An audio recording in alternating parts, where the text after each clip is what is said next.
Selamat datang di channel kami, jangan lupa like dan subscribe channel di bawah ini.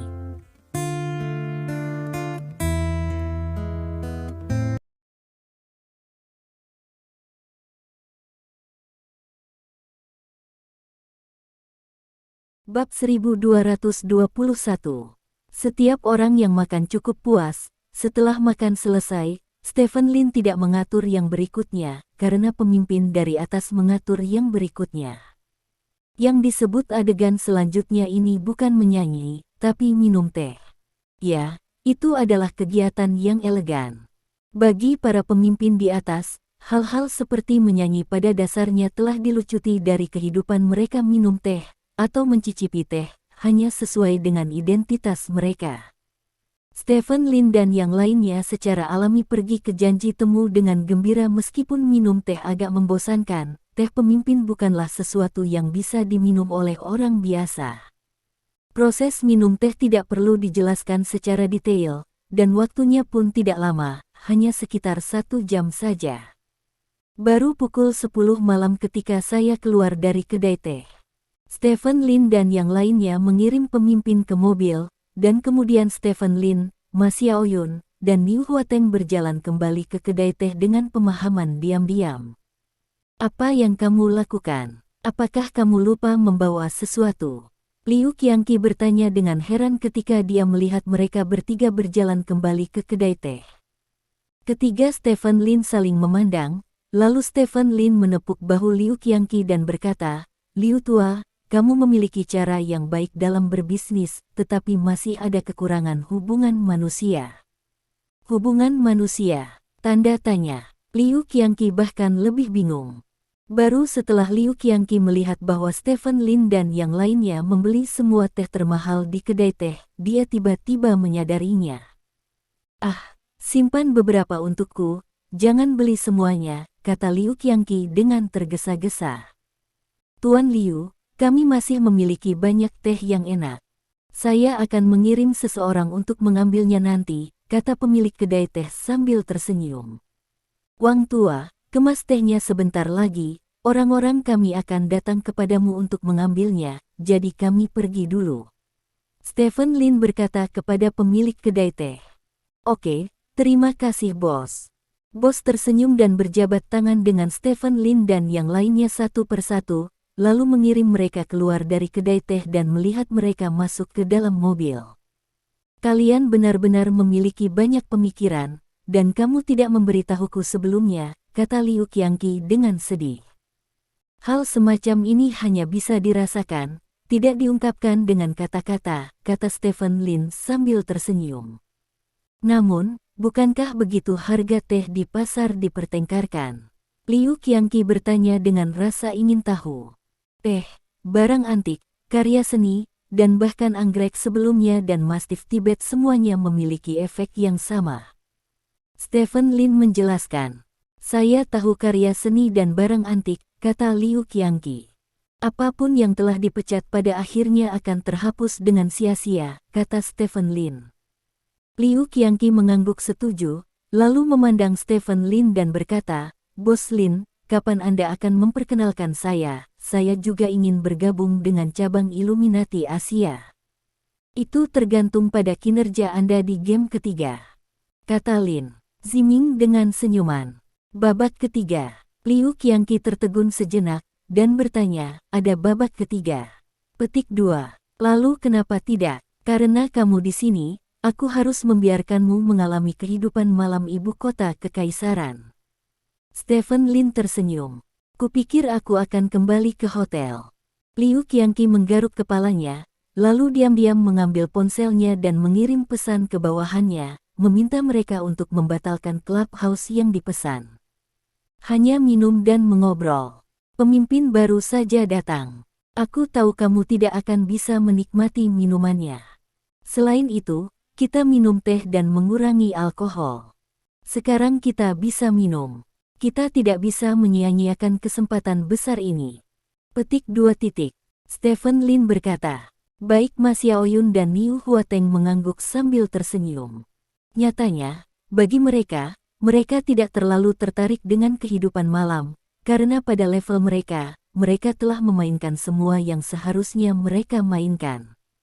Bahkan jika Anda bermain dengan baik, itu tidak cukup untuk mengesankan mereka. Alasan mengapa mereka ingin berpartisipasi dalam game ketiga hanya untuk lebih dekat dengan Stephen Lin, itu saja. Stephen Lin tidak membawa semua orang ke KTV atau bar manapun, yang pasti akan membuatnya terlihat buruk. Dia meminta sopir untuk mengantar mereka langsung ke area villa keluarga Lin, dan kemudian memarkir mobil di depan sebuah villa. Stephen Lin keluar dari mobil dan membawa semua orang ke villa. Di villa, ada semua hal untuk bernyanyi, dan lingkungan keseluruhan sangat mewah dan atmosfer.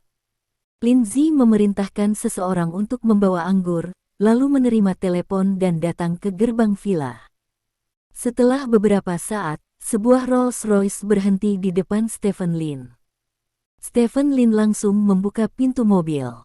Ye-san keluar dari mobil, dan setelah itu, beberapa gadis manis dan anggun yang baru berusia sekitar 20 tahun juga berjalan bersama Ye-san. Bos Lin. Ye-san menyapa Stephen Lin. Bos Lin. Gadis-gadis lain juga menyapa Stephen Lin satu demi satu, dan jelas bahwa semua orang sedikit bersemangat.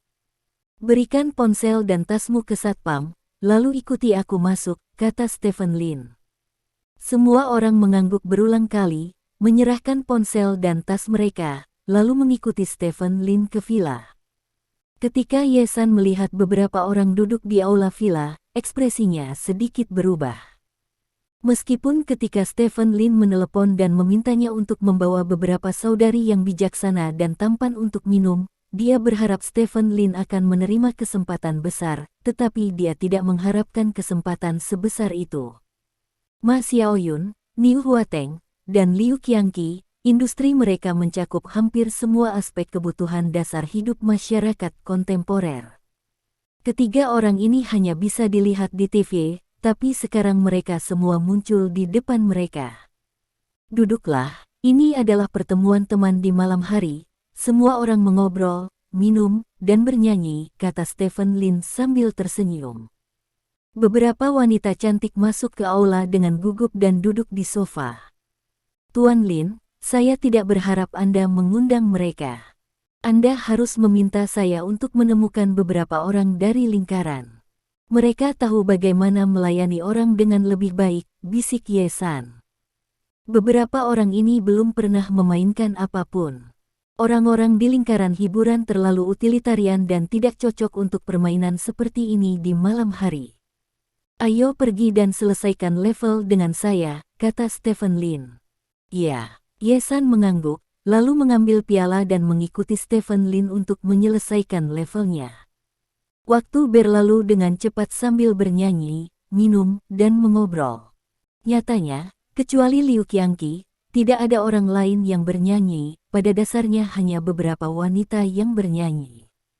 Wanita-wanita ini semuanya lulusan akademi film, dan mereka pandai menyanyi dan menari, sehingga nyanyian di tempat kejadian masih sangat merdu, sementara Stephen Lin, Ma Xiaoyun dan yang lainnya mengobrol sambil minum. Mengobrol adalah item terpenting di biro anggur saat ini. Dalam sekejap mata, waktu telah menunjukkan pukul 1 dini hari, dan game ketiga pun berakhir. Stephen Lin secara pribadi mengirim Ma Xiaoyun dan yang lainnya ke mobil masing-masing, dan memastikan bahwa gadis-gadis dari Akademi Film tidak akan pergi bersama Ma Xiaoyun dan yang lainnya. Bagi Stephen Lin, mengatur agar gadis-gadis ini bermalam dengan para taipan bisnis ini adalah masalah sederhana, dan tidak perlu mengatur, gadis-gadis ini akan menyerahkan diri ke pelukan mereka. Itu tidak bisa dilakukan malam ini, dan dia harus melakukannya mencegah hal ini terjadi. Alasannya sederhana, level orang-orang ini terlalu tinggi, dan Stephen Lin memiliki level yang sama dengan mereka. Dia dapat mengatur gadis-gadis untuk datang untuk bersenang-senang, tetapi begitu dia mengatur gadis-gadis untuk tidur dengannya, statusnya akan diturunkan tanpa terlihat. Dia seperti nyonya, dan dia mudah membuat mereka mendapat masalah. Baik sebagai teman atau sebagai pembawa acara malam ini, dia tidak akan membiarkan situasi seperti itu terjadi. Adapun fakta bahwa mereka menghubunginya untuk mengobrol nanti, Stephen Lin tidak peduli, dia hanya bisa memastikan bahwa keduanya bersih di akhir putaran hari ini. Ye-san adalah yang terakhir pergi, dan dia tidak pergi dengan gadis-gadis lain, seolah-olah dia ingin mengatakan sesuatu kepada Stephen Lin. Menunggu gadis-gadis itu pergi. Setelah itu, Ye-san berkata kepada Stephen Lin, "Bos Lin, film kami telah dikirim ke Festival Film Incheon." Petik 2 tanda tanya petik 2. Sesuatu. Stephen Lin bertanya dengan rasa ingin tahu. Ini adalah festival film di negara Kimchi. Meskipun tidak seotoriter festival film Cannes dan Venesia, festival film ini terutama berpartisipasi dalam beberapa film Asia. Jika bisa memenangkan penghargaan, itu masih akan memiliki pengaruh tertentu. Ye-san menjelaskan. "Selamat," kata Stephen Lin sambil tersenyum. "Terima kasih untuk semua ini. Tanpamu, aku tidak akan berada di tempatku sekarang," kata Ye-san dengan emosional. Mungkin karena minum banyak alkohol, wajah Ye-san sangat merah, dan dia sedikit mabuk, yang membuat orang merasa aneh. "Jangan berterima kasih padaku, aku juga mengandalkan film ini untuk menghasilkan uang, itu hanya investasi," kata Stephen Lin sambil tersenyum. "Bos Lin, aku tidak ingin kembali malam ini, tidak apa-apa?" tanya Ye-san. "Jangan selalu berfantasi untuk mendapatkanku. Pemikiran seperti ini sangat buruk." Stephen Lin menepuk pundak Ye-san dengan serius. "Aku hanya..." Ye-san ingin mengatakan sesuatu, tetapi Stephen Lin mengangkat tangannya dan memanggil mobil di sebelahnya. "Kirim dia kembali," kata Stephen Lin kepada pengemudi. "Ya." Sopir itu mengangguk. Kalau begitu aku pergi, Tuan Lin." Melihat sikap tegas Stephen Lin, Ye-san tidak berani mengatakan apa-apa, jadi dia harus mengucapkan selamat tinggal kepada Stephen Lin dan pergi. "Aku bahkan tidak melihat tempat ini, bahkan jika aku mau, aku tidak bisa menahanmu di sini." Stephen Lin bergumam. Tidak ada yang perlu dikatakan sepanjang malam. Keesokan harinya, tidak lama setelah Stephen Lin bangun, dia menerima telepon dari Dong Jian. "Patriark, seseorang dari CCTV baru saja menghubungi saya. Mereka berencana membuat program khusus untuk pertemuan cabang Asia Illuminati di kota Shanghai ini. Mereka juga akan membuat laporan khusus tentang Anda. Saya harap kru film mereka dapat melaporkan Anda." "Tindak lanjut," kata Dong Jian. "Laporan khusus, tidak perlu. Pertemuan ini hanya untuk berkomunikasi satu sama lain. Tidak perlu melakukan banyak hal." Stephen Lin menolak tanpa berpikir. "Oke," kata Dong Jian. Stephen Lin menutup telepon, dan setelah mandi, dia menelepon Liu Huateng dan membuat janji untuk bertemu di bandara. Setelah itu, Stephen Lin mengucapkan selamat tinggal kepada Gu Feiyan, dan pergi menuju bandara. Di tengah jalan, Stephen Lin tiba-tiba menerima panggilan aneh. "Hai, Tuan Lin, halo, saya Direktur Produksi CCTV, dan nama saya Zhao Jie." Petik 2. Bab 1222 Budak Putri.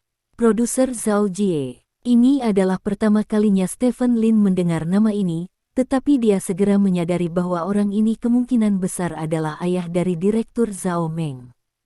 "Direktur Zhao, apa yang bisa saya lakukan untuk Anda?" Stephen Lin bertanya dengan tenang.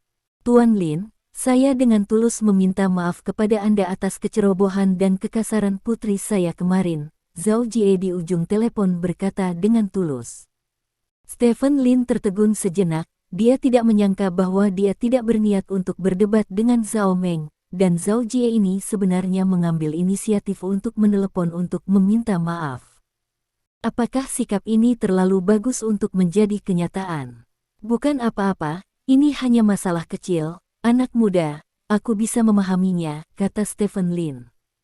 "Gadis kecil saya bergabung dengan CCTV segera setelah dia lulus. Meskipun dia bekerja sebentar, pengalaman sosialnya dan cara hidupnya tidak terlalu baik. Tentu saja, saya sebagai seorang ayah juga memiliki tanggung jawab. Saya selalu khawatir tentang penderitaannya, jadi saya menggunakan sedikit kekuatan saya untuk membuka jalan baginya di unit kerja. saya selalu berpikir bahwa dia akan tumbuh perlahan, tetapi tanpa diduga, dia menjadi semakin sombong, sehingga saya menyinggung Tuan Lin kemarin. Saya sangat menyesal, maaf. Zhao Jie terus meminta maaf. Sikap minta maaf ini membuat Stephen Lin sedikit tidak terduga. Bagaimana ini terjadi? Saya tidak peduli dengan Zhao Meng, mengapa Zhao Jie mengakui kesalahannya dan meminta maaf lagi dan lagi. Direktur Zhao, saya mengerti siapa yang tidak pernah muda, jadi saya tidak peduli dengannya, kata Stephen Lin. Tuan Lin, ranah kehidupan Anda sangat tinggi. Saya dengar Anda baru berusia 31 tahun ini. Sebelumnya, saya selalu bertanya-tanya mengapa Anda bisa mencapai prestasi seperti itu di usia 31 tahun. Sekarang sepertinya prestasi Anda tidak sebaik milikmu. Ranah kehidupanmu tidak dapat dipisahkan, kata Zhao Jie. Ya, Direktur Zhao, saya masih memiliki sesuatu untuk dilakukan. Jika tidak ada yang lain, mari kita lakukan ini dulu, kata Stephen Lin. Tunggu sebentar, Tuan Lin, kata Zhao Jie dengan tergesa-gesa. Bicaralah langsung jika Anda memiliki sesuatu untuk dikatakan, kata Stephen Lin. Hei, Tuan Lin, izinkan saya mengatakan yang sebenarnya. Para pemimpin di stasiun telah menonton rekaman-rekaman program kemarin. Mereka sangat tidak puas dengan gadis muda yang menanyakan pertanyaan yang tidak pantas pada Anda di program, jadi tadi malam saya dipanggil ke stasiun semalaman. Pemimpin bermaksud untuk memecat gadis kecil itu. Saya harap ini akan meredakan kemarahan Anda, dan ini bisa dianggap sebagai hukuman untuk gadis kecil itu, tapi cita-cita gadis kecil itu adalah bisa untuk memiliki acara yang diproduksi sendiri di CCTV. Jika dia dikeluarkan dari pertunjukan, itu sama saja dengan menghancurkan cita-citanya. Saya memohon kepada pemimpin untuk memberikan kesempatan kepada gadis kecil itu, dan akhirnya, pemimpin setuju, tetapi ada satu syarat, yaitu, kamu harus mengerti, kata Zhao Jie. Para pemimpin di stasiun Anda membuat keributan besar, kata Stephen Lin dengan cemberut. Hei, aku tidak bisa mengatakan itu. Lagi pula, kami membuat kesalahan terlebih dahulu, dan pemimpin tidak ingin memiliki dendam denganmu, jadi jika kami bisa mendapatkan pengertianmu, maka kami dapat memberi gadis kecil itu kesempatan untuk memberikan kontribusi. Kata Zhao Jie. Kalau begitu aku mengerti, toh itu bukan masalah besar. Stephen Lin berkata, dia sebenarnya menganggap enteng beberapa keluhan. Meskipun Zhao Meng tidak berotak, bagaimanapun juga dia adalah orang yang baik. Terima kasih, Tuan Lin, terima kasih, kata Zhao Jie bersemangat. Ada lagi, Stephen Lin bertanya. Ini, Tuan Lin, saya punya bantuan lain, kata Zhao Jie. Kamu terlalu jauh, kata Stephen Lin dengan cemberut. Bos Lin, tolong dengarkan aku.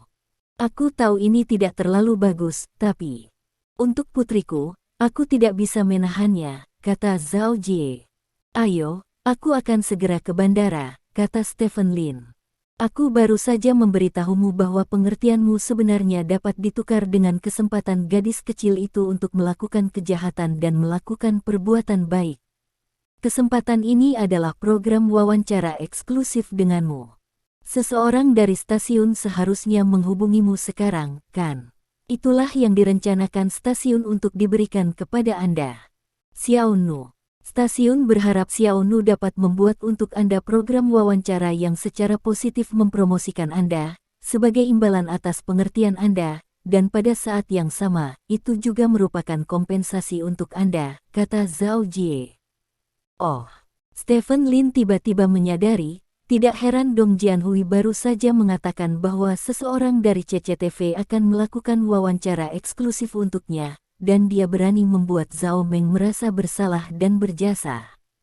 Saya juga berharap gadis kecil saya dapat memanfaatkan kesempatan wawancara dengan kelompok ini untuk mempelajari beberapa kualitas mulia dari Anda dan mempelajari cara Anda berurusan dengan orang lain, kata Zhao Jie. Apakah putri Anda tahu bahwa wawancara ini untuk dia melakukan sesuatu untuknya? Tanya Stephen Lin. Ini Gadis kecil belum tahu. Aku pergi ke panggung untuk berbicara dengan beberapa pemimpin tadi malam. Aku masih tidak ingin dia mengetahuinya. Dia memiliki semangat yang tinggi dan mudah masuk ke tanduk. Jika dia tahu, saya khawatir saya akan menolak pekerjaan ini, kata Zhao Jie. Direktur Zhao, tidak masalah melindungi putri Anda seperti ini. Itu akan membuat putri Anda memiliki persepsi yang salah tentang dirinya sendiri, kata Stephen Lin dengan cemberut. Dia berpikir bahwa semua pencapaian yang dia capai sekarang adalah karena dia sendiri. Kerja keras, tetapi dia tidak tahu bahwa tanpa ayahnya, dia bukan apa-apa. Tidak baik bagi Stephen Lin untuk menjadi sombong. Hei, Tuan Lin, Anda tidak pernah memiliki anak perempuan, dan Anda tidak mengerti bagaimana perasaan seorang ayah terhadap putrinya.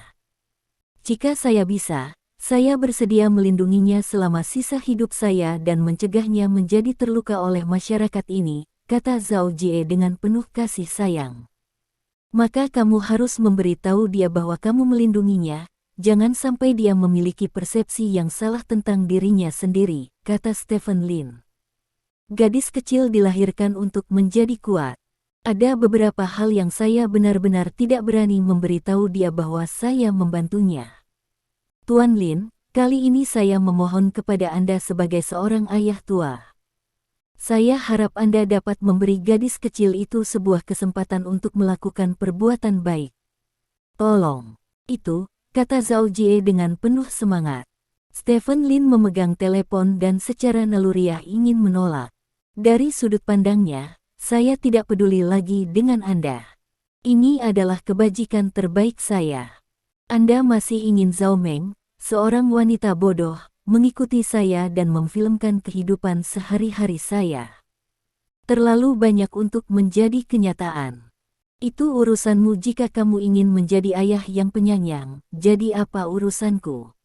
Tapi setelah dipikir-pikir, jika anaknya lahir dan itu perempuan, mungkin dia akan seperti Zhao Jie, bukan? Ayah mana yang tidak menganggap putrinya sebagai biji matanya? Setelah ragu sejenak, cinta kebapaan di hati Stephen Lin akhirnya mengalahkan rasa antipati di hatinya. Oke, kata Stephen Lin. Terima kasih banyak Tuan Lin, terima kasih untuk putriku. Zhao Jie berkata dengan penuh semangat. Namun, saya juga mengatakan kata-kata buruk saya terlebih dahulu, tetapi jika dia melakukan sesuatu yang tidak memuaskan saya nanti, saya akan mengusirnya begitu saja. Anda memanjakannya, tetapi saya tidak akan memanjakannya, kata Stephen Lin. Oke, tidak masalah, aku akan memberitahunya, kata Zhao Jie. Tidak apa-apa, ayo lakukan dulu, kata Stephen Lin, dan ingin menutup telepon. Bos Lin, tunggu sebentar, kata Zhao Jie dengan tergesa-gesa. Ada lagi. Stephen Lin mengerutkan kening. Seperti ini, gadis kecilku sebenarnya tidak tahu bahwa Tai Li memintanya untuk melakukan kejahatan dan perbuatan baik kali ini, jadi kuharap Tuan Lin tidak akan memberitahunya apa yang kita bicarakan, dan anggap saja itu sebagai wawancara biasa. Kata Zhao Jie. Kamu benar-benar budak perempuan, kata Stephen Lin dengan emosi. Hei, aku tidak punya pilihan selain bertanya padamu, Tuan Lin. Kata Zhao Jie. Aku akan mencoba yang terbaik, kata Stephen Lin, dan langsung menutup telepon. Jangan sampai Zhao Jie ini membuat tuntutan lagi. Hei, aku benar-benar menjadi lembut akhir-akhir ini. Stephen Lin tidak bisa menahan ekspresi emosi. Karena waktu kelahiran anak semakin dekat, cinta ayah di hatinya tumbuh tak terkendali, dan dia tidak bisa berbuat apa-apa. Di sisi lain, setelah menerima janji Stephen Lin, Zhao Jie segera melapor kepada para pemimpin di Tai Li. Pemimpin juga dengan cepat meminta orang untuk membentuk tim wawancara, dan kapten tim adalah Zhao Meng. Zhao tua, Anda harus memberitahu putri Anda tentang hal-hal yang relevan. Jika wawancara ini dilakukan dengan baik, masa depan putri Anda akan tetap cerah. Jika Anda tidak dapat melakukannya dengan baik, biarkan dia pergi. Kata Zhao Jie. Aku tahu, aku tahu. Zhao Jie mengangguk berulang kali, dan kemudian menemukan Zhao Meng tanpa henti. Xiao Meng, aku baru saja mendengar bahwa Tai Ling memberimu misi baru, kata Zhao Jie sambil tersenyum. Ya, saya baru saja menerima kabar bahwa saya diminta untuk memimpin tim untuk melakukan wawancara eksklusif dengan Stephen Lin. Saya pikir pemimpin pasti sudah melihat rekaman kemarin dan sangat puas dengan penampilan saya, jadi dia meminta saya untuk memimpin tim. Untuk melakukan wawancara dengan Stephen Lin. Wawancara, kata Zhao Meng dengan bangga. Pasti begitu, putriku adalah yang terbaik, Zhao Jie mengangguk setuju.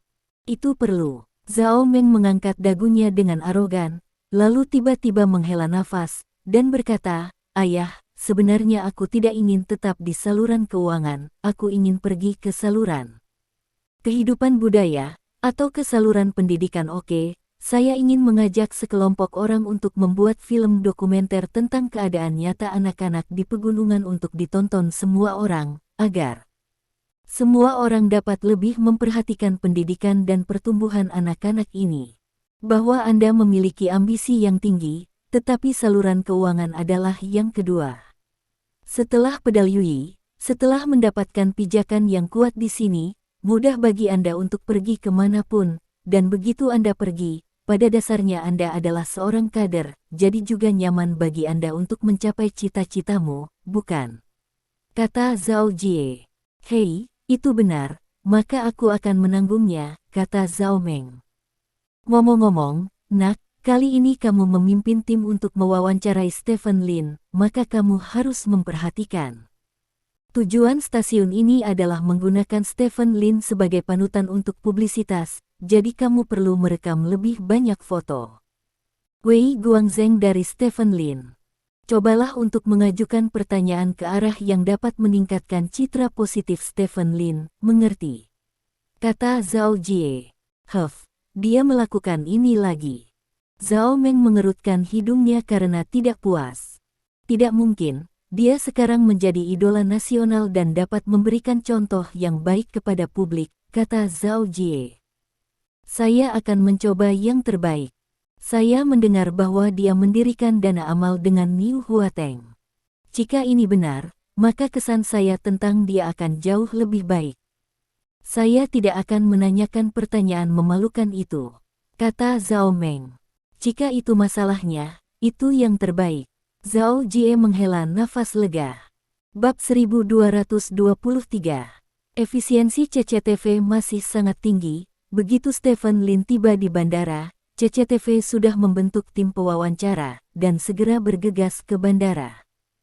Awalnya, Stephen Lin tidak bisa bertemu Zhao Meng, tetapi kebetulan ada pengatur lalu lintas di bandara, dan pesawat pribadi Stephen Lin harus ditunda 1 jam.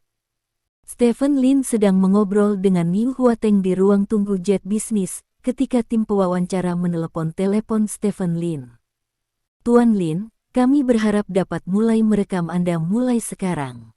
Program kami kali ini adalah untuk merekam sebagian dari kehidupan sehari-hari Anda, dan juga ada beberapa wawancara, jadi kami dapat mengikuti Anda untuk waktu yang lama untuk syuting, kata sang pembawa acara. Orang di ujung telepon. Kalau begitu datanglah ke Longe Jet Business, kata Stephen Lin, dan menutup telepon. Bos Lin, saya tidak mengatakan itu, Anda harus menemukan diri Anda seorang sekretaris, jika tidak semua panggilan akan dilakukan langsung ke ponsel Anda, yang akan sangat merepotkan. Duduk di sebelah Stephen Lin, Niu Huateng dengan serius mengingatkan. Sekretaris. Stephen Lin ingat ketika dia berada di kota Haixia. Saat itu, dia memiliki seorang sekretaris di grup Lin, tetapi setelah datang ke ibu kota kekaisaran, sekretaris tersebut tetap berada di grup Lin di kota Haixia sebagai seorang eksekutif. Dia benar-benar tidak berpikir untuk mencari sekretaris di ibu kota kekaisaran. Sekarang setelah Niu Huateng menyebutkannya, Stephen Lin tiba-tiba merasa perlu mencari sekretaris. Lagi pula, statusnya berbeda sekarang, jadi dia tidak bisa jawab saja semua panggilan sendiri. Mari kita bicara. Faktanya, menghitung dengan ketat, Dong Jian dianggap sebagai sekretaris, dan banyak hal ditransfer ke Stephen Lin melalui dia, tetapi Dong Jian memiliki terlalu banyak hal, jadi sepertinya jika dia digunakan sebagai transfer, sepertinya beberapa talenta kecil akan sangat berguna. Sepertinya aku benar-benar harus mencari sekretaris. Stephen Lin diam-diam membuat keputusan. Setelah sekitar 10 menit, beberapa orang masuk ke ruang tunggu. Pemimpin orang-orang ini adalah Zhao Meng, dan ada beberapa orang yang memegang peralatan di belakangnya. Zhao Meng melihat sekeliling ke pintu ruang tunggu, dan ketika dia melihat Stephen Lin, dia berjalan mendekat. Presiden Lin. Berdiri di depan Stephen Lin, Zhao Meng mengangguk ke Stephen Lin sebagai salam, lalu dia memandang Niu Huateng di sebelah Stephen Lin, dan berkata, Presiden Niu, Anda juga di sini. Baiklah. Saya ingin pergi ke pertemuan dengan Tuan Lin, jelas Niu Huateng singkat. Kalian mengambil beberapa gambar sekarang. Yang ingin kami rekam adalah kehidupan sehari-hari Tuan Lin. Ini adalah kehidupan sehari-hari, kata Zhao Meng. Ya, mereka yang memiliki mesin segera menyalakan mesin dan menepuk Stephen Lin di ruang tunggu. Stephen Lin agak tidak nyaman, tetapi dengan hatinya yang kuat, dia tidak menunjukkannya sama sekali. Tuan Lin, apakah orang kaya seperti Anda sangat sibuk di hari kerja dan perlu bolak-balik antar kota yang berbeda? Tanya Zhao Meng yang duduk di sebelah Stephen Lin. Di mata Stephen Lin, pertanyaan ini adalah pertanyaan normal. Dia menyilangkan kakinya, berhenti sejenak, lalu berkata sambil tersenyum, karena kamu ingin menghasilkan lebih banyak uang daripada yang lain, kamu pasti lebih sibuk dari yang lain. Tapi saya pikir, harus ada banyak orang yang mendambakan kesibukan Anda. Lagi pula, Anda dapat pergi kemana saja dan mendapatkan uang yang tidak dapat diperoleh orang lain dalam beberapa masa hidup, kata Zhao Meng. Setiap orang memiliki kehidupannya sendiri, dan berapa banyak uang yang mereka hasilkan bukanlah keseluruhan hidup. Saya bolak-balik dan datang dan pergi dengan cepat, tetapi saya tidak dapat memperlambat dan menikmati pemandangan di sepanjang jalan seperti orang lain. Stephen Lin dikatakan. Mendengar kata-kata Stephen Lin, Zhao Meng sedikit terkejut, dia tidak menyangka Stephen Lin akan mengatakan kata-kata yang berpendidikan seperti itu. Menurutnya, ada dua jenis orang di dunia ini yang merupakan manusia biasa, yang satu adalah pengusaha dan yang lainnya adalah pejuang. Stephen Lin menggabungkan keduanya menjadi satu tubuh dan mencapai yang tertinggi, jadi Stephen Lin adalah orang yang sangat vulgar di mata Zhao Meng. Kata-kata seperti memperlambat dan mengagumi pemandangan di sepanjang jalan, meskipun tidak terlalu sastra, tetapi dari mulut Stephen Lin, itu sudah sangat menakjubkan. Apakah Tuan Lin memiliki pengejaran sekarang? Maksud saya selain materi dan seni bela diri, tanya Zhao Meng. Perdamaian dunia, kata Stephen Lin. Perdamaian dunia. Zhao Meng membeku sesaat, lalu tertawa. Bos Lin sangat suka bercanda. Dunia saat ini, terutama kerajaan naga kita, begitu damai. Apakah masih perlu mengejarnya? Kata Zhao Meng. Stephen Lin menggelengkan kepalanya, dunia tampak damai, tetapi arus bawah melonjak, tetapi dia tidak bisa mengatakan kata-kata ini kepada Zhao Meng. Apakah Bos Lin memiliki cita-cita yang lebih tinggi? Tanya Zhao Meng. Menurut pendapat saya, memberi label cita-cita tinggi adalah tidak menghormati cita-cita. Bagaimana cita-cita bisa luhur dan rendah hati? Beberapa orang menganggap 3 kali makan dan pakaian sebagai cita-cita mereka. Beberapa orang menganggap berkeliling dunia sebagai cita-cita mereka, dan beberapa orang menganggap istri dan selir sebagai cita-cita mereka.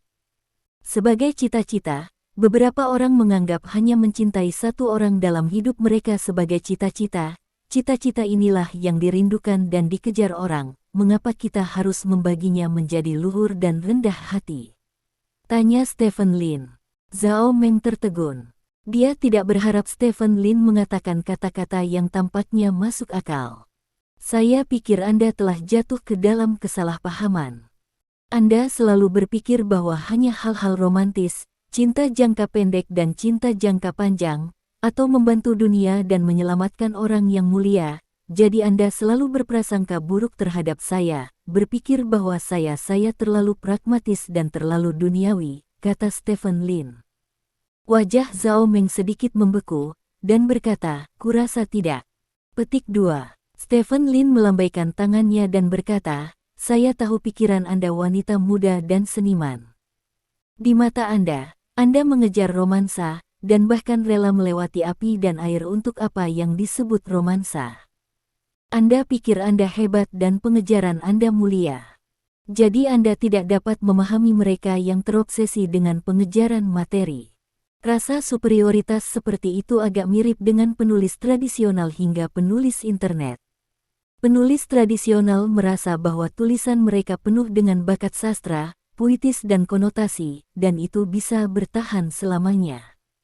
Jadi mereka membenci hal-hal vulgar yang ditulis oleh penulis web, merasa bahwa mereka menjual kevulgaran, dan merasa bahwa penulis web tidak memiliki tujuan lain selain menghasilkan uang. Dalam keadaan seperti itu, penulis web telah memperoleh yang lebih tinggi pasar diakui dan menghasilkan lebih banyak uang, yang menyebabkan ketidakseimbangan serius dalam mentalitas banyak penulis tradisional, dan setelah mentalitas tidak seimbang, mereka akan menghipnotis diri mereka sendiri, berpikir bahwa seorang penulis harus menulis hal-hal yang tidak dapat diterima publik. Hanya dengan cara ini pemikiran seseorang dapat menjadi unik dan luar biasa. Tetapi dalam analisis terakhir, itu tidak lebih dari kecemburuan. Petik 2. Cemburu. Maksudmu? Aku cemburu padamu. Zhao Meng sepertinya telah mendengar lelucon yang luar biasa, ditanyakan dengan mata terbelalak. Tentu saja, Anda berpikir bahwa apa yang Anda kejar sangat mulia, dan saya hanyalah seorang pengusaha yang vulgar dan pejuang yang vulgar. Tetapi saya memiliki kekayaan yang sangat besar dan status yang sangat tinggi. Kesenjangan seperti itu membuat Anda iri pada saya, itulah mengapa Anda memiliki selalu berprasangka buruk terhadap saya, kata Stephen Lin. Tuan Lin, meskipun apa yang Anda katakan tampaknya masuk akal, saya masih ingin mengatakan bahwa saya tidak cemburu pada Anda. Di usia saya telah mencapai banyak prestasi yang tidak dapat ditandingi oleh rekan-rekan saya dengan mengandalkan usaha saya sendiri.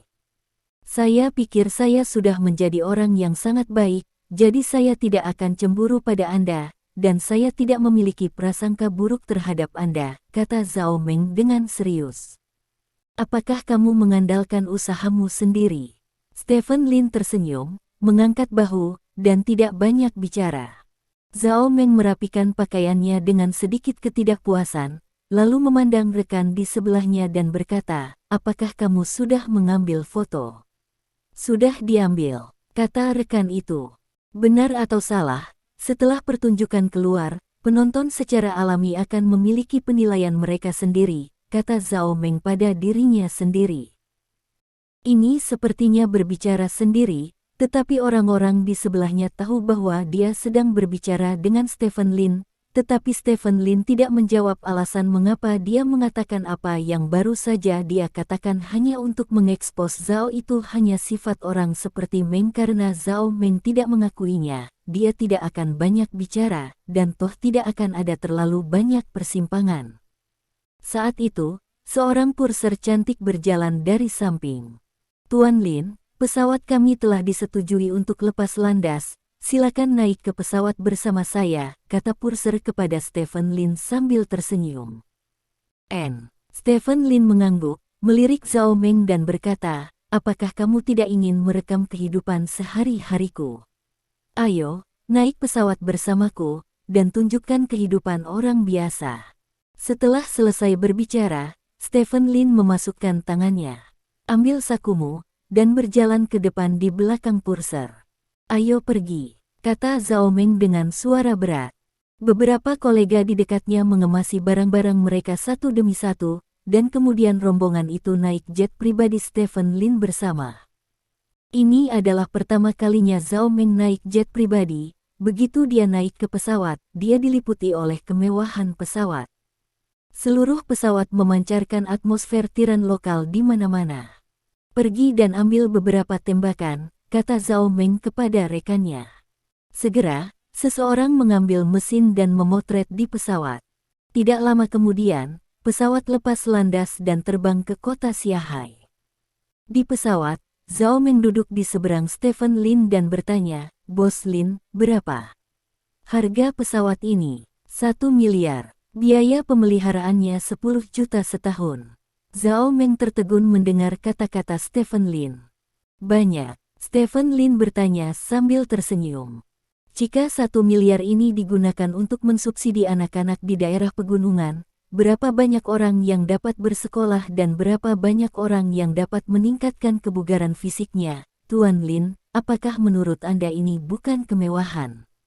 Zhao Meng tidak bisa menahan diri untuk bertanya. Itu datang lagi. Stephen Lin tidak bisa membantu tetapi memutar matanya. Zhao Meng baru saja mengajukan beberapa pertanyaan bodoh. Dia pikir Zhao Meng sudah normal, tetapi dia tidak berharap untuk menanyakan pertanyaan bodoh seperti itu lagi. Keluar. Pertanyaan semacam ini biasanya paling mungkin muncul di bawah beberapa video yang memamerkan kekayaan pada Douyin, dan mereka yang mengajukan pertanyaan umumnya memiliki otak yang belum matang. Izinkan saya memberitahu Anda sebuah lelucon. Stephen Lin memandang Zhao Meng dan berkata sambil tersenyum, seorang reporter bertanya kepada seorang pejalan kaki, "Jika Anda diberi 100 juta, apakah Anda akan menggunakannya untuk membantu orang miskin?" Orang yang lewat menjawab ya, dan reporter saya bertanya lagi, "Jika Anda diberi mobil, apakah Anda akan membaginya dengan orang lain?" Orang yang lewat berkata tidak, dan reporter bertanya, "Anda akan menggunakan 100 juta yuan untuk membantu orang miskin, mengapa Anda tidak berbagi mobil?" Tebak bagaimana jawaban orang yang lewat itu? Bagaimana menjawabnya? Zhao Meng bertanya, "Aku punya mobilnya." "Hahaha," kata Stephen Lin sambil tersenyum lebar. Bab 1224 Pengusiran.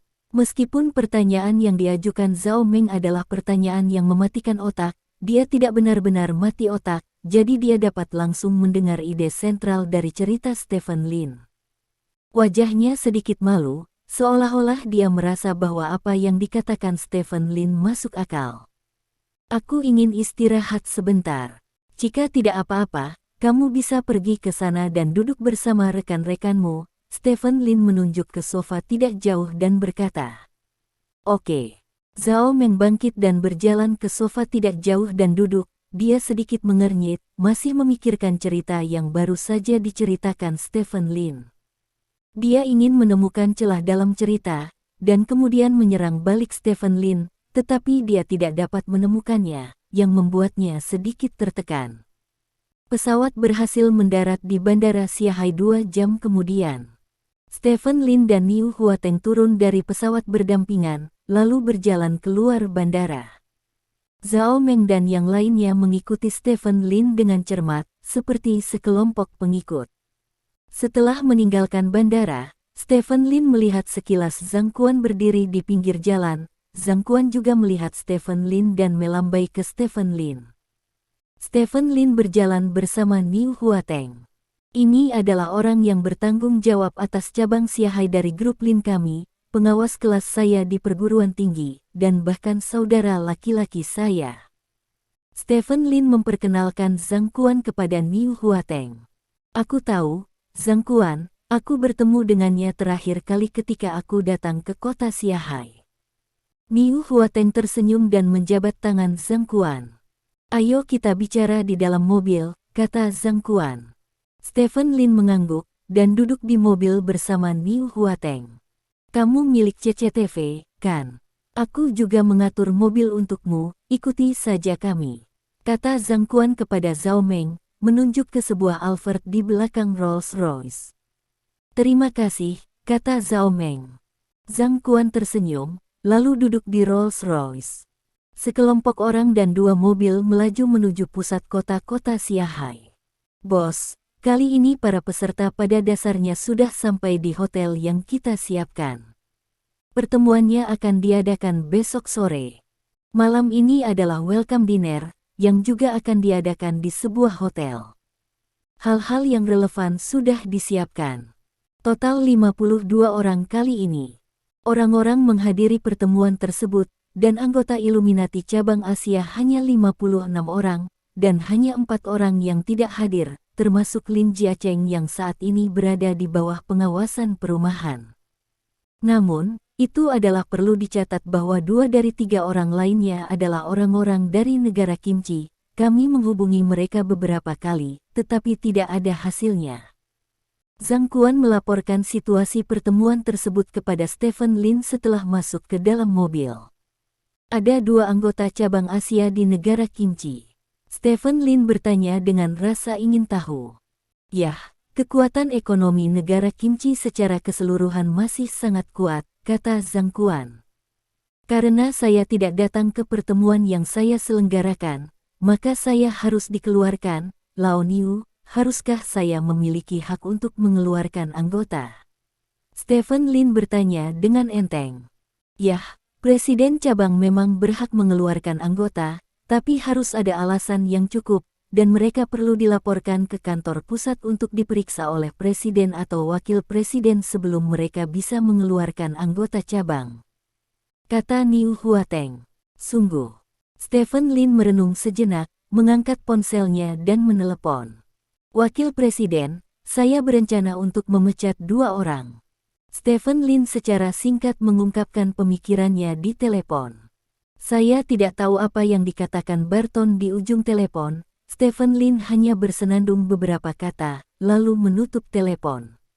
Saudara Quan, silakan kembali dan kirimkan informasi yang relevan dari 2 anggota Kimchi ke markas besar Illuminati, kata Stephen Lin kepada Zhang Quan. Tidak masalah. Zhang Quan mengangguk. Hanya saja. Dilakukan seperti ini. Niu Huateng bertanya dengan heran.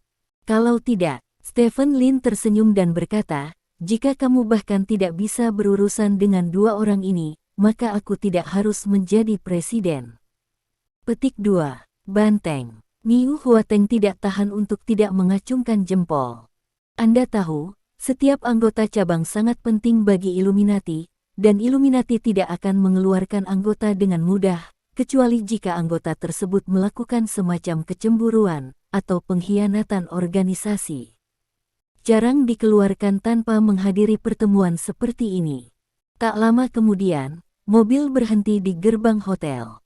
Stephen Lin dan yang lainnya keluar dari mobil. Sekelompok orang yang sudah menunggu di depan pintu langsung menyapa mereka. Presiden, Presiden. Semua orang menyapa Stephen Lin satu persatu. Stephen Lin melirik orang-orang ini dan menemukan bahwa mereka semua mengenakan lambang Illuminati. Rupanya, ini adalah anggota Illuminati cabang Asia. Stephen Lin menyapa orang-orang ini dengan senyuman, lalu masuk ke hotel dikelilingi oleh semua orang.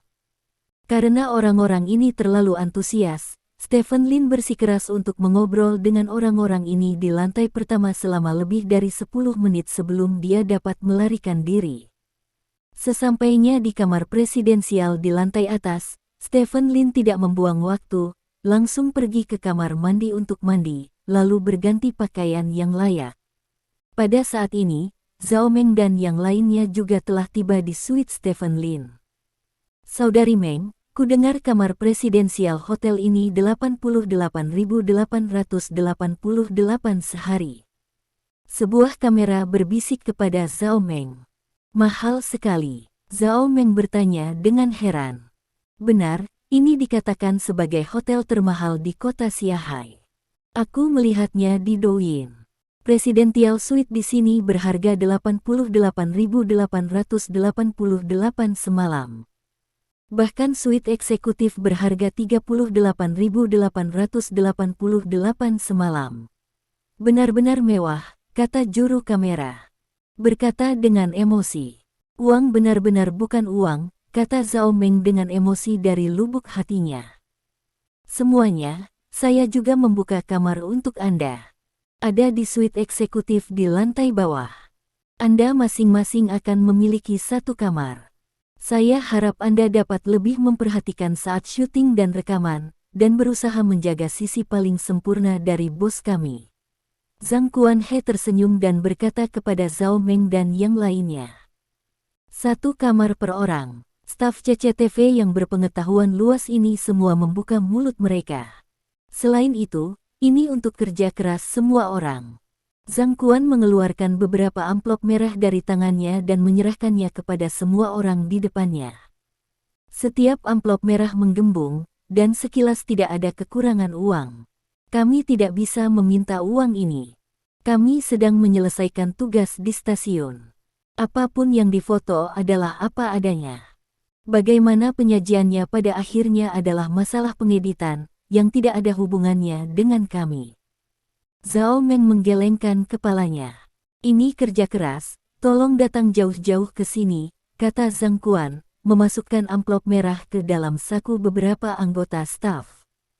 Tidak ada yang bisa mengambil uang ini. Zhao Meng berkata dengan semangat. Anggota staf menunjukkan rasa malu, jadi mereka harus mengeluarkan amplop merah dari saku mereka dan mengembalikannya ke Zhang Quan. Jika kamu melakukan ini lagi, kami tidak akan melakukan wawancara ini, kata Zhao Meng.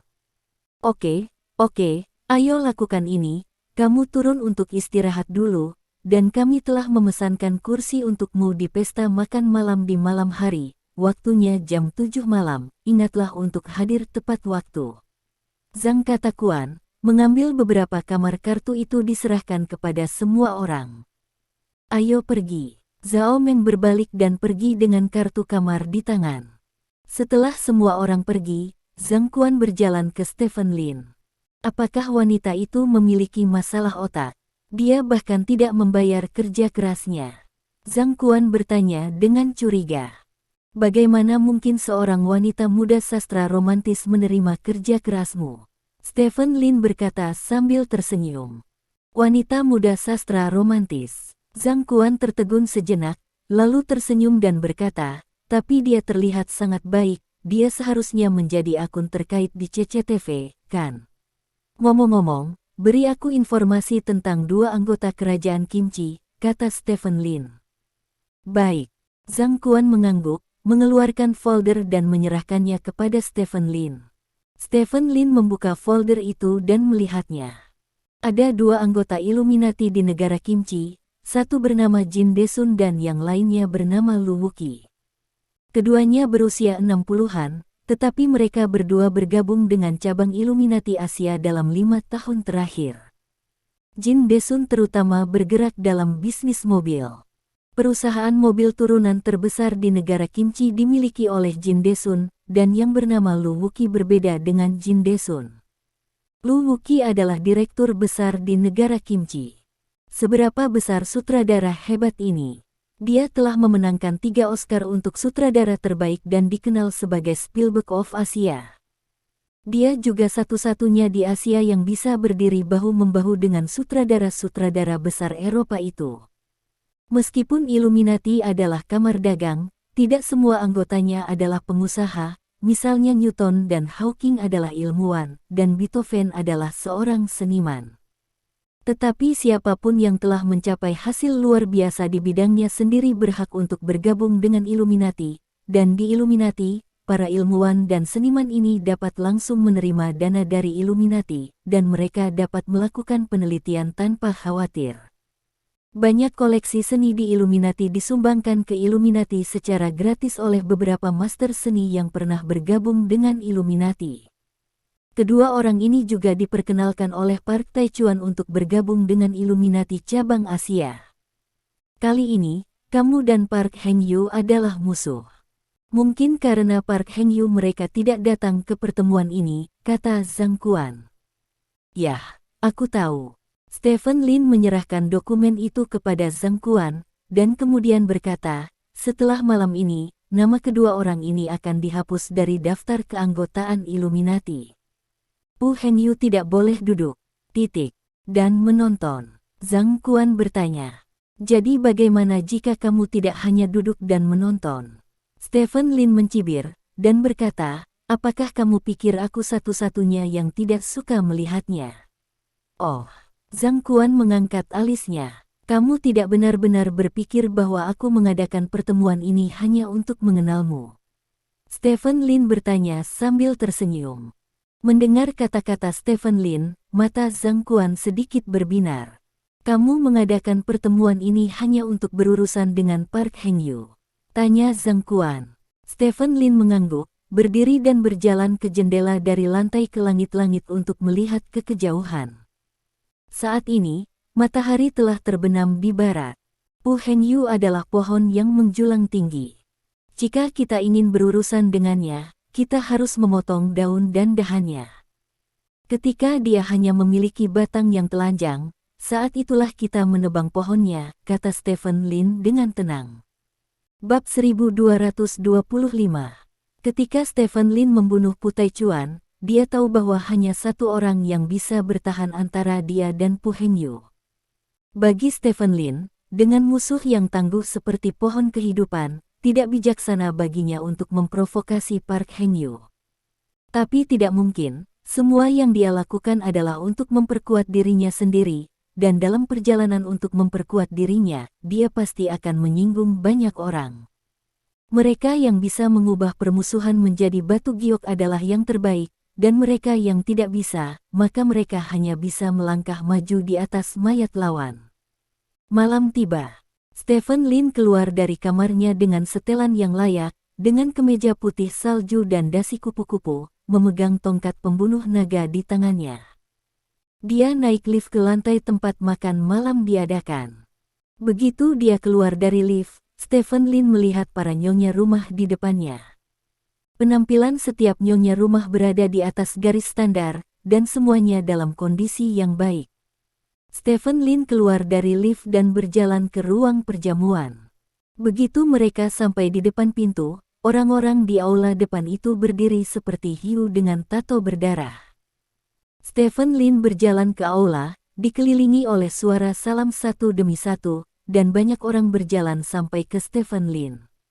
Kali ini, hanya ada 50 atau 60 orang yang menghadiri makan malam, dan hanya 6 meja yang disiapkan, tetapi Zhang Quan memesan ruang perjamuan terbesar dan termewah di seluruh hotel.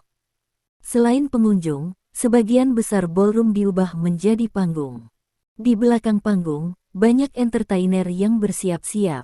Beberapa dari orang-orang ini adalah penyanyi baris pertama, dan beberapa adalah daging segar kecil. Biaya penampilan mereka dapat dengan mudah mencapai jutaan, dan mereka adalah nama-nama besar di final kemanapun mereka pergi, tetapi hari ini mereka semua diundang ke sini, beberapa bernyanyi, beberapa menari, dan beberapa pembawa acara. Zhao Meng sudah tiba di ruang perjamuan, dan dia membawa orang untuk menembak di ruang perjamuan terlebih dahulu.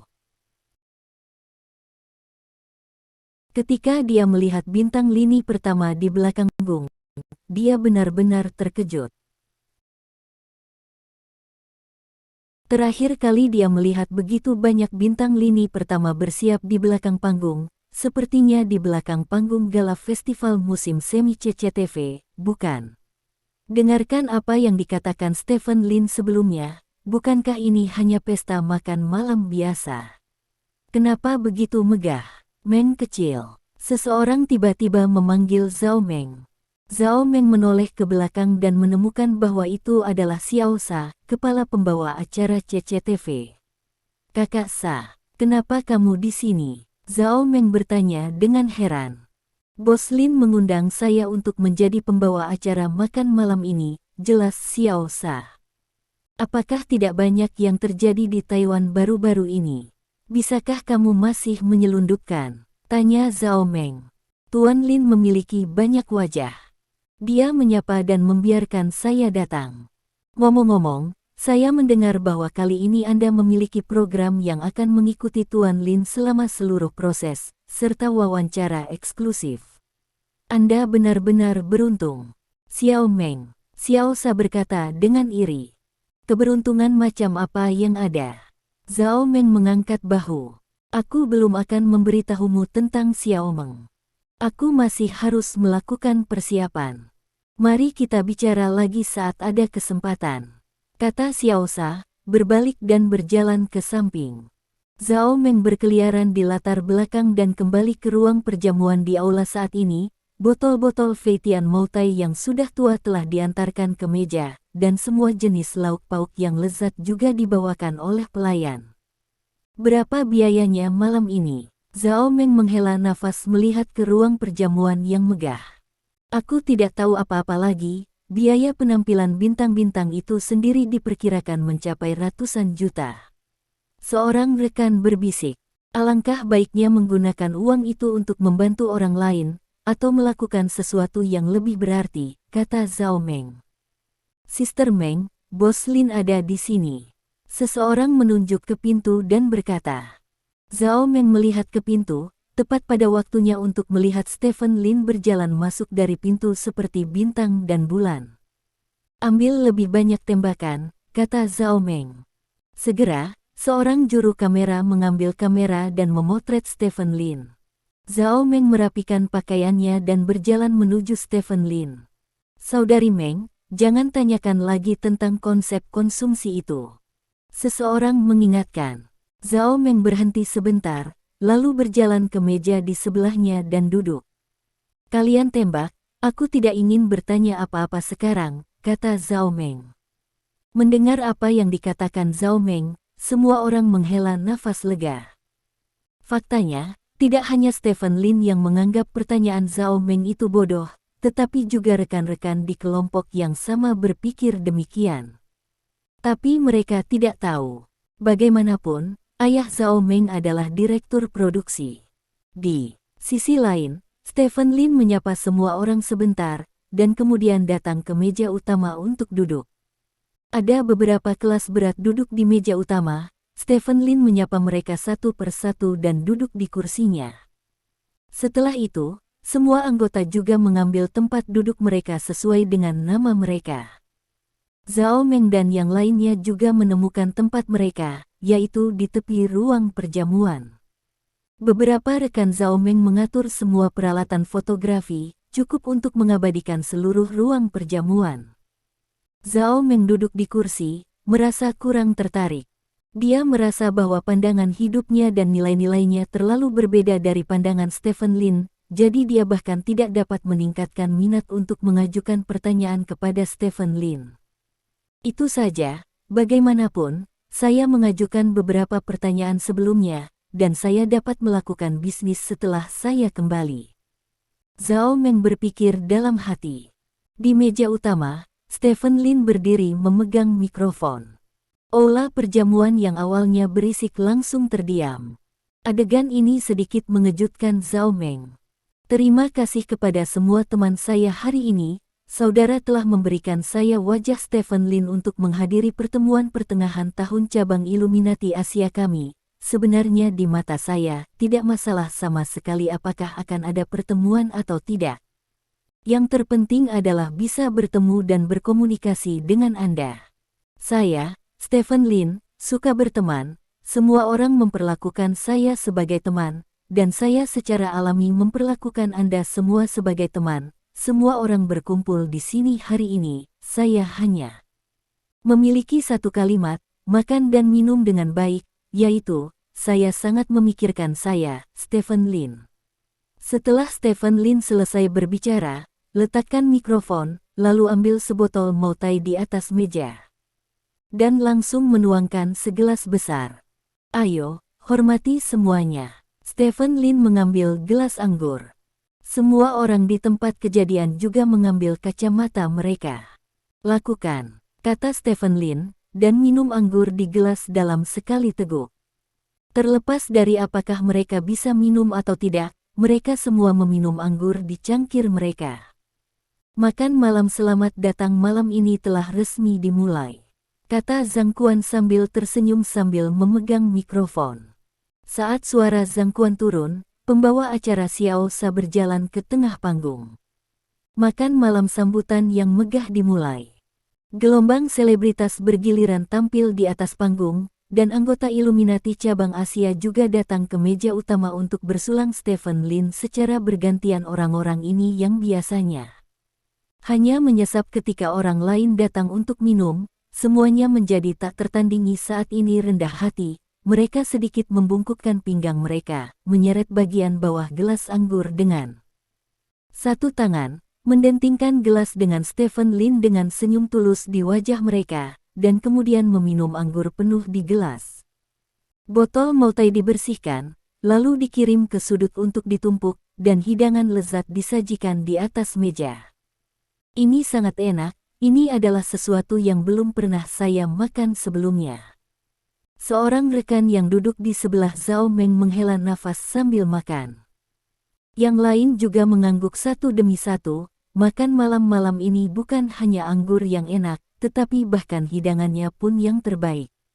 Zhao Meng tidak makan banyak, dia hanya duduk dan melihat orang-orang di meja lain minum. Sebotol multivitamin senilai 10.000 hingga 20.000 yuan diminum seperti air mineral, dia merasa apa yang disebut kemewahan tidak lebih dari itu. Saat ini, dia merasa sinis. Berapa banyak anak di Longguo yang tidak memiliki buku untuk dibaca dan tidak dapat memenuhi nutrisinya. Tidak sebaik multai yang dibuka oleh Stephen Lin malam ini. Dia pikir dunia terlalu tidak adil, beberapa orang mendapatkan terlalu banyak, sementara beberapa orang tidak memiliki apa-apa. Emosi sinis memenuhi dada Zhao Meng. Semakin dia melihatnya, semakin dia merasa bahwa dia berada di tempat yang disebut kolam anggur dan hutan daging. Dia membenci dan membenci semua ini, dan merasa bahwa apa yang dia kejar adalah jauh dari minum multai dan makan kepiting raja sebanding. Rasa superioritas muncul secara spontan di hati Zhao Meng, dia merasa hidupnya sendiri adalah hidup yang bermakna, sedangkan nyawa orang-orang ini tidak ada artinya sama sekali. Aku harus melakukan sesuatu untuk mengubah segalanya. Zhao Meng tiba-tiba memiliki ide seperti itu. Dia melihat segala sesuatu di depannya, dan sebuah ide muncul di benaknya tak terkendali. Dia ingin menyerang semua ini dan mengubah semua ini. Xiao Li, ketika kamu kembali, berikan aku salinan rekaman yang direkam hari ini, kata Zhao Meng. Oke, tidak masalah. Seorang rekan di samping mengangguk. Suasana pesta makan malam tidak menjadi buruk karena pikiran kacau Zhao Meng sebaliknya. Dengan asupan alkohol, emosi semua orang menjadi semakin bersemangat, dan di bawah rangsangan kegembiraan seperti itu, orang juga semakin tidak terkendali. Seperti yang dibayangkan Zhao Meng, tidak berlebihan untuk menggambarkan pemandangan seperti kolam anggur dan hutan daging. Pukul 9 malam, suasana pesta makan malam mencapai puncaknya. Artis-artis yang menyelesaikan penampilan mereka semua naik ke atas panggung, dan di bawah kepemimpinan manajer mereka berhubungan dekat dengan petinggi ini dari semua lapisan masyarakat. Beberapa bersulang, beberapa mengobrol, beberapa meninggalkan pesan WeChat satu sama lain, dan beberapa membuat janji untuk aktivitas setelah makan malam. Ada orang yang datang dan pergi di ruang perjamuan, yang tampak agak berantakan. Zhao Meng merasa dia tidak tahan lagi, jadi dia bangun lebih dulu, meninggalkan meja makan, dan berjalan keluar dari ruang perjamuan. Panggilan. Zhao Meng menarik napas dalam-dalam beberapa kali, yang membuat dadanya yang pengap menjadi sedikit lega. Setelah itu, Zhao Meng kembali ke kamarnya sendirian. Di sisi lain, pesta makan malam telah berakhir. Stephen Lin berdiri di pintu, dan setelah melihat gelombang tamu, dia kembali ke kamarnya bersama Zhang Quan. Tidak lama setelah kembali ke kamar, Stephen Lin menerima pesan dari Majelis Umum Illuminati.